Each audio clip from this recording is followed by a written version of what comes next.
Welcome back students. अब हम जितने भी प्रक्रम पढ़ चुके हैं उन सभी पर बेस्ड कुछ क्वेश्चंस करेंगे। पहला क्वेश्चन है, a certain gas occupies a volume of 0.3 metre cube at a pressure of 2 bar. The temperature of the gas at this state is 350 Kelvin.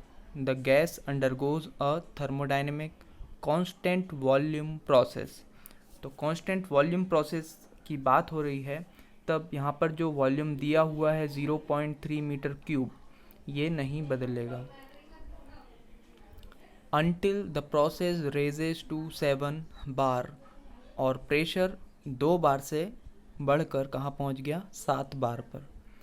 Determine the temperature at the end of the process, change in internal energy, change in enthalpy and change in entropy during this process. Take CV as 0.712 kilojoule per kg Kelvin and R 0.287 kilojoule per kg Kelvin.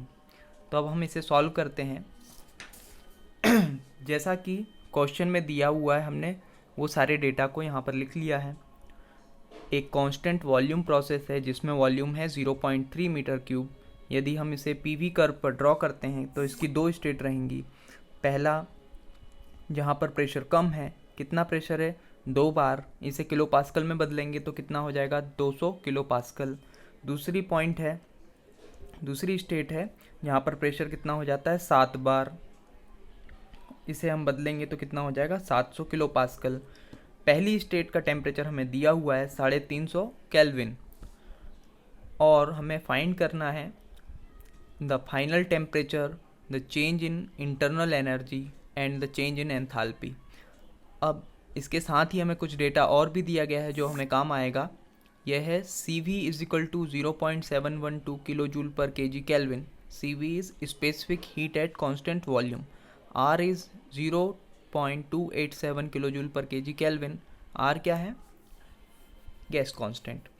अब हम जानते हैं कि Mayer equation से CP minus CV is equal to R, तो यहाँ से CP is equal to R plus CV, तो यहाँ से CP का मान कितना आ जाएगा। हम आगे कैलकुलेशन में इसे यूज़ करने वाले हैं, इसलिए अभी से इसको कैलकुलेट कर लें तो आसान हो जाएगा। दोनों को जोड़ देते हैं, 0.712 प्लस 0.287 इज इक्वल टू 0.999। ठीक है, तो इसको हम लिख लेते हैं 0.999, unit will be the same, kilo joule per KG kelvin.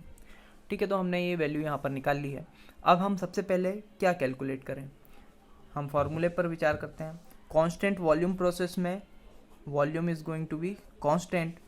हमारी जो आदर्श गैस समीकरण होता है PV is equal to nRT, इसमें n और r कांस्टेंट है, यहाँ पर v भी कांस्टेंट हो गया, तो p is directly proportional to t, या p upon t is equal to constant.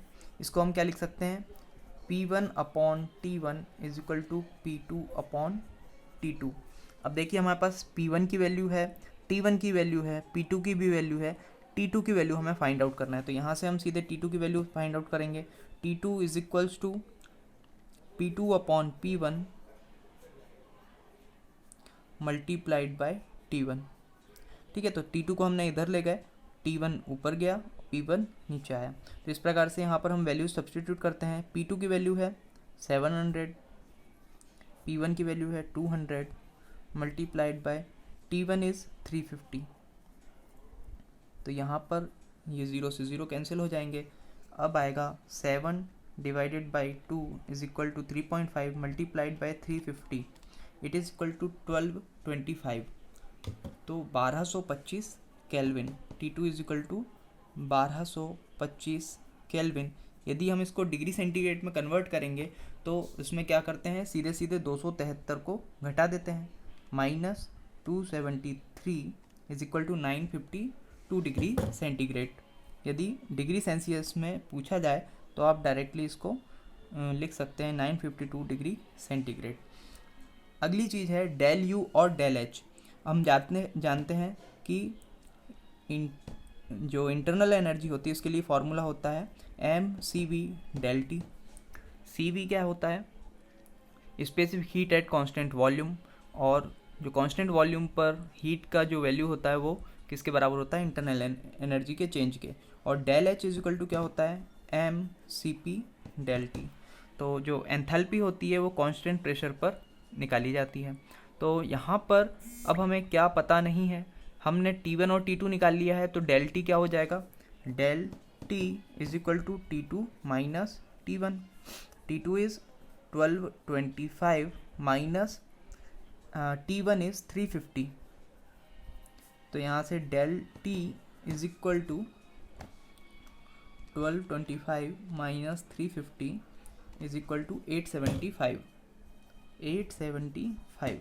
Del T के लिए कोई यूनिट लिखना हमें ज़रूरी नहीं है। अब बात आती है m। What is m? यदि हम जो इक्वेशन है, आइडियल गैस इक्वेशन है, उसको यदि दोबारा से लिखें तो वो इस फॉर्म में भी होती है PV is equal to mRT।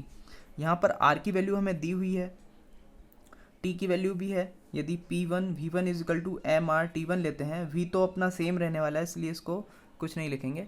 P1 की वैल्यू है, R की वैल्यू है, T1 की वैल्यू भी है और V की वैल्यू भी है। तो हम यहाँ से M की वैल्यू कैलकुलेट कर सकते हैं। M is equal to P1 into V upon R into T1। यहाँ पर यूनिट्स को बहुत अच्छे से आपको ध्यान रखना पड़ेगा। P1 की वैल्यू कितनी दी हुई है? देखिए किलो पास्कल में ही रखेंगे हम, तो P1 की वैल्यू है 200। V की वैल्यू है V 0.3 मीटर क्यूब, ठीक है, अपॉन R की वैल्यू है 0.287 किलो जूल पर kg केल्विन। तो 0.287 multiplied by T1, temperature is 350। तो इन सभी को हम कैलकुलेट करते हैं। 200 multiplied by 0.3 is equal to 60 divided by 0.287 is equal to 209 divided by 350 is equal to 0.597। तो m की वैल्यू कितनी हो गई? 0.5973 kilogram. m is equal to 0.5973 kilogram. तो ये हमने m की वैल्यू सॉल्व कर ली। अब यहाँ से इंटरनल एनर्जी हम निकालते हैं, तो del U is equal to mCv∆T। m की वैल्यू है 0.5973 multiplied by Cv is 0.712 multiplied by del T 875, then del U is going to be 0.5973 multiplied by 0.712 multiplied by 875 is equal to 372.117, या इसको हम लिख सकते हैं 372.12 किलो जूल। ठीक है, तो ये हमारा आंसर हो गया। अब डेल एच की वैल्यू हम कैलकुलेट करते हैं, तो del H is equal to mCp∆T। हम पहले ही Cp की वैल्यू कैलकुलेट कर चुके हैं क्योंकि यूज़ होने वाली थी। 0.5973 multiplied by 0.999 into 875। Calculate this. 0.5973 multiplied by 0.999 multiplied by 875 is equal to 522.11. Del H is equal to 522.11. It is also in kilo joule. तो हमारे पास सारे आंसर आ चुके हैं। कौन कौन सी वैल्यूज़ पूछी थी? एक change in enthalpy, change in internal energy, और जो हमने सबसे पहले कैलकुलेट किया द फाइनल टेम्परेचर। एक चीज़ और इसमें पूछी गई थी, what is the change in entropy. जो एंट्रोपी का कॉन्सेप्ट है वो सेकेंड लॉ के बाद आता है, हमने अभी समझा नहीं है इसलिए हम उसे कैलकुलेट नहीं करेंगे।